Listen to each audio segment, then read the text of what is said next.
All right, hello and welcome. In this video, we're going to look at how to determine the net reactance. Right? Remember, that's X total.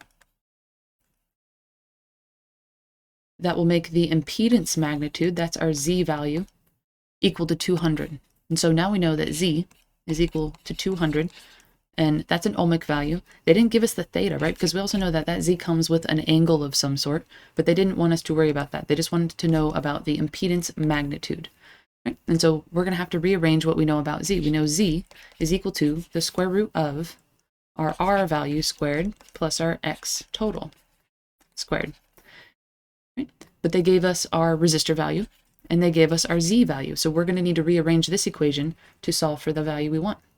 So we'll say that Z is 200. So 200 is equal to the square root of our resistor value, which is 120 squared, plus an unknown X total value squared.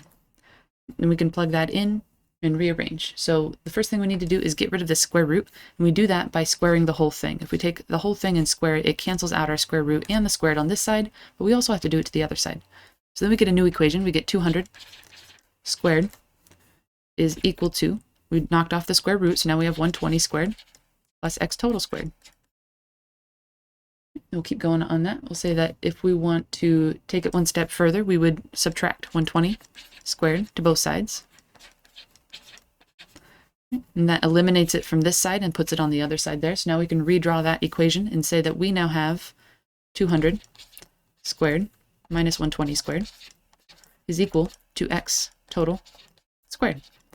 And so now we want to get X total all by itself. And so we'll take our next step here and square root to get rid of this squared on this side. And that means we have to do it to the other side as well. So now we have a final equation. We know that X total, let's go up here, X total is equal to the square root of 200 squared minus 120 squared. And that's going to be what's going to allow us to get a Z of 200. So let's plug that in. We have the square root of 200 squared minus 120 squared. 160.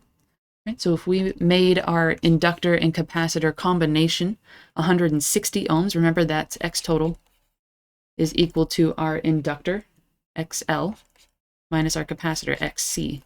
Right? And if we make that equal to 160, that's going to get us a magnitude of 200 as our total impedance.